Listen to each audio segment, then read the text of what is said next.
Sometimes a house doesn't just feel wrong. Sometimes it breathes, it watches, it waits. Not every evil rushes towards you with screams and shadows. Some are patient. They nestle in the walls, listening, learning. They observe your routines. They memorize your weaknesses. And when the moment is right, they begin to hurt you. Not all at once, though. No, that would be merciful. Instead, they unravel you slowly, quietly. Then take your peace first, then your sleep, then your sanity, until even the ones you love start to doubt your cries for help, until no one believes anything was ever there at all. This is not just another ghost story, not a flickering light, not a creaking floorboard. This is a true account of a haunting, so persistent, so violent, it stretched across more than a decade and left scars no exorcism could ever fully erase. It is a story of fate tested, of fear that lingered like wrath in the air, a story of a home that became a battlefield where the enemy could not be seen, only felt. This is the Smurl Haunting, and once you hear it, you'll never look at your own home the same way again. 1974, West Pittston, Pennsylvania. Jack and Janet Smurl were chasing a fresh start. Not a dream, but survival. The former home in Wilkes-Barre had been swallowed by the cruel, muddy waters of Hurricane Agnes. It was gone, just like that. Everything they built, ruined. They didn't have time to mourn though. Their two young daughters to care for, Jack's aging parents to support, and a budget that barely stretched from week to week. So when a modest duplex became available on Chase Street, they grabbed it without question. It wasn't perfect, but it was something, a chance to rebuild. Two connected living spaces, one for Jack's parents, Mary and John, quiet, devout Catholics who needed space in their final years, and one for Jack and Janet's young, growing family. From the outside, the house looked plain, unremarkable. 2 stories tall, red brick peeking through the faded white paint, a crooked porch that groaned underweight, windows yellowed with time, a dry lawn struggling to stay alive.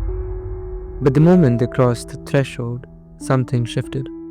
The air inside was tense, not rusty or musty, but charged, like the moment before a storm, where the sky feels so still. It wasn't just a feeling, it was pressure, a presence, like the house was watching, listening, holding its breath. But they didn't notice. No, not yet.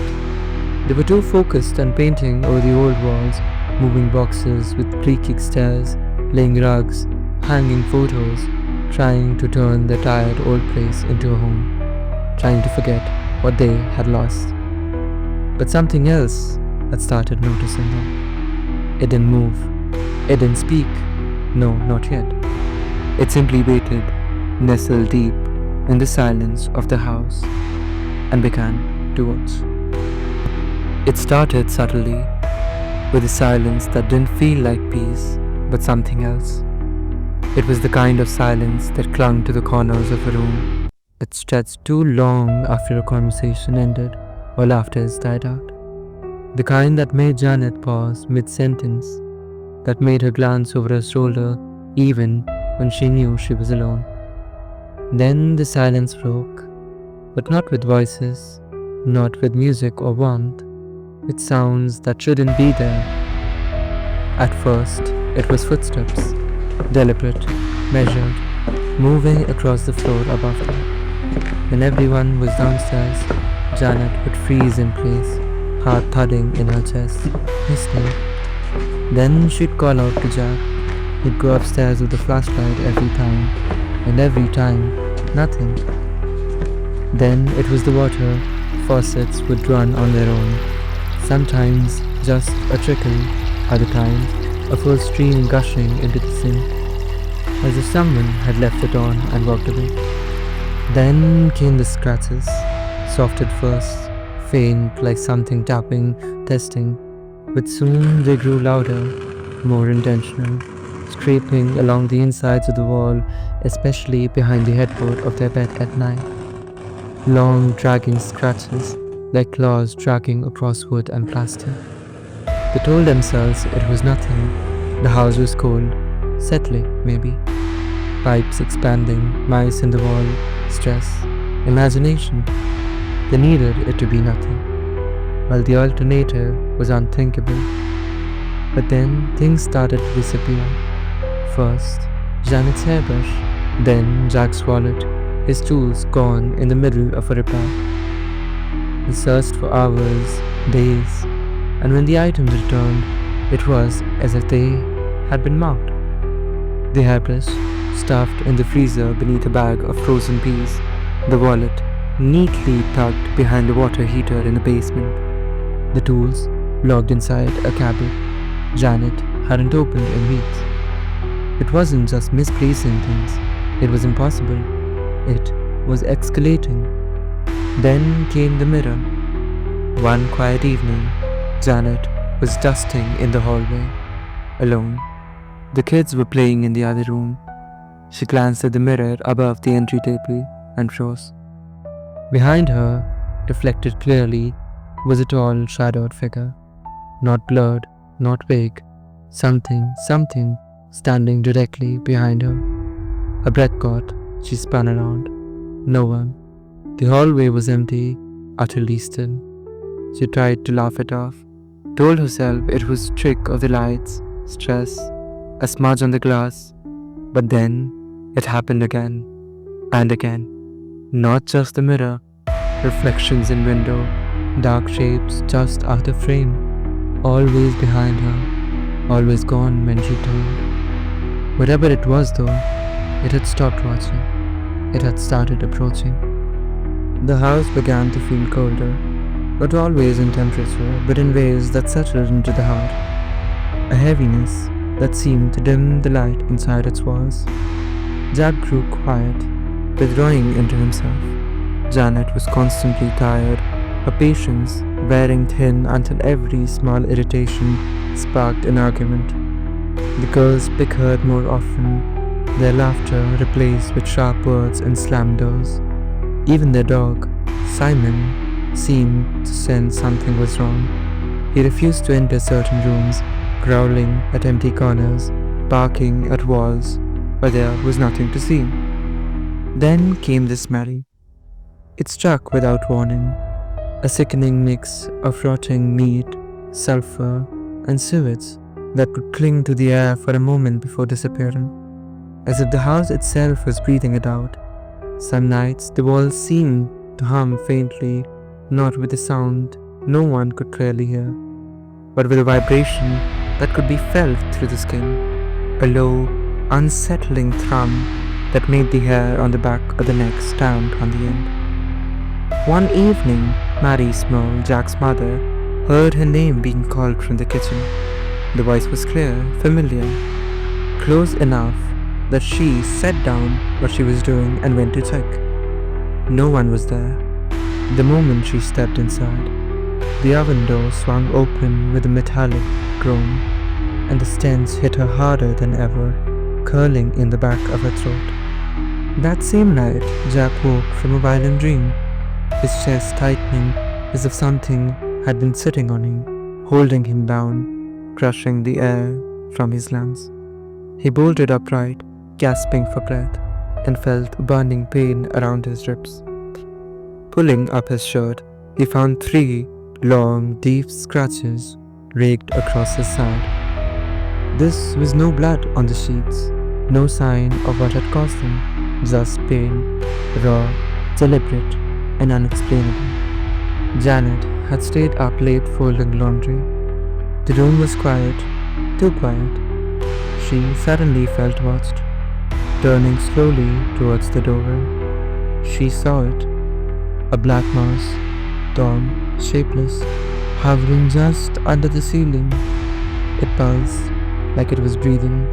Her body froze, her mouth moved, but no words came out. then, as suddenly as it appeared, it vanished into the walls. She didn't scream, she couldn't. She only whispered a prayer and backed out of the room. But after that night, it no longer hid. Doors slammed in front of them. Voices echoed from the vents. Electrical appliances sparked, lights flickered. The air buzzed like static. Something had been watching. Now it was playing. And the Smurl family was just getting started. Children sense things differently. They don't know how to lie to themselves yet. They don't explain things away. They just see. Dawn, the eldest daughter, began sleepwalking. She'd wander the hall at night, eyes half closed, whispering words that weren't hers. Sometimes she'd be standing completely still, just listening, as if something was speaking back. Heather, the middle child, became withdrawn. She stopped playing, stopped laughing. Janet found her one afternoon, crouched in the laundry room, humming to the washing machine. When asked what she was doing, Heather only said, "It said it lives in the pipes." The baby began waking up screaming every night at the same time, 3:13 a.m. Not a normal cry, a terrified, desperate scream. Janet stopped sleeping. Jack started coming home late and late. The house wasn't just haunted now. It was observing, testing, shifting its focus. And this is the time a house turned hostile. Things began to move, heavy things. A full bookshelf fell inches away from Jack. A ceiling fan spun violently even though the power was off. The dog bowl was hurled across the kitchen. Mary Smurl hurled something, whispering on her room. It said, "They can't help you." The dog Simon was found one morning lying motionless on the top of the stairs, his eyes wide open, legs stiff. He was alive, but changed. He refused to move for hours. When he finally did, he limped and whimpered for days. And then came the sound from beneath the floorboards, knocking, scraping, voices that sounded almost like children until they weren't. It was the hottest week of July. Janet had fallen asleep on the couch. Exhaustion had finally got her. Around 2:45 a.m., she felt it. A presence, heavy, crushing, paralyzing. Something was on top of her. She couldn't scream, couldn't move. She felt hands, cold, impossibly strong, pressing against her chest. In her mind, she was praying out loud. All that came out was a broken whisper. The weight lifted suddenly, and she gasped for air. Jack rushed to her. She was drenched in sweat, trembling. When he lifted her shirt, there were bruises on her ribcage, shaped like fingers. That night, Janet slept with the lights on. The bedroom door stayed open, but still, the whisper turned. They always returned. By now, the neighbors were talking. One reported hearing screams late at night. Another claimed they saw lights flashing rapidly behind drawn curtains. Some said they heard chanting. One neighbor swore they saw Jack standing in the backyard one night, just staring at the house, not moving for over an hour. But Jack said he'd been asleep. Word spread. The community began to distance itself. Whispers in church, avoided glances at the grocery store. Some thought the Smurls were making it up. Others feared they weren't. But no one came to her. And the thing inside the house, it thrived on their isolation. In 1986, after over a decade of silence, torment, and invisible violence, the Smurls made one last desperate call to Ed and Lorraine Warren. By then, the Warrens had seen it all.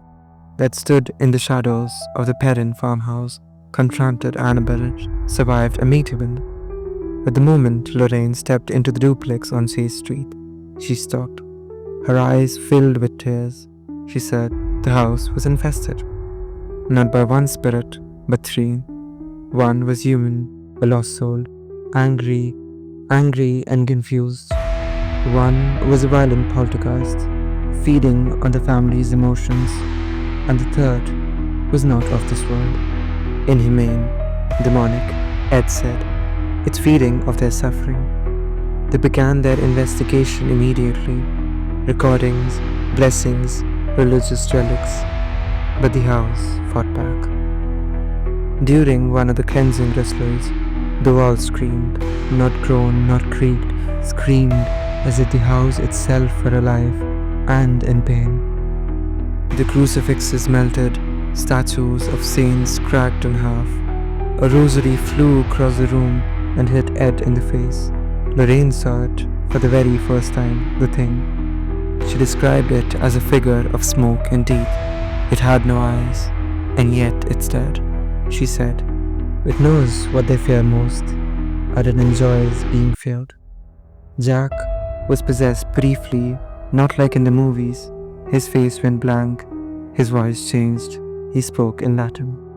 When the tape was played back, there was another voice underneath, guttural, mocking, laughing. Over the next few years, 4 exorcisms were performed.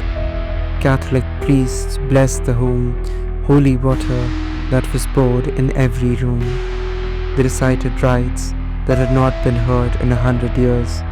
Each time, the house would fall still for a few days, maybe a week, but it always came back, stronger, smarter. The Smurls began dreaming the same dream. A woman in a black dress, standing at the foot of their bed. She had no face, but a voice says, over and over, "You can leave, but I will follow." Janet began to lose weight. Jack had anxiety attacks. The children were diagnosed with PTSD while still in elementary school. The house wasn't haunted anymore. It was possessed. In 1989, with no end in sight, the Smurls packed what they could and left.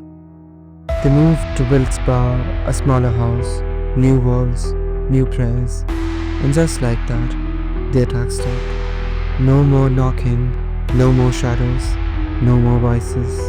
They lived there in peace, quiet, family. After 15 years, the demon had stayed behind, or it had gotten what it wanted. The church never officially recognized the haunting. The press mocked it, the neighbors rolled their eyes, but the Smurls never changed their story. Not once, not after interviews, not after decades. They said the darkness was real, that it lived with them, that it whispered, that it hurt. And most terrifying of all, it was patient. The house still stands. A few owners have come and gone.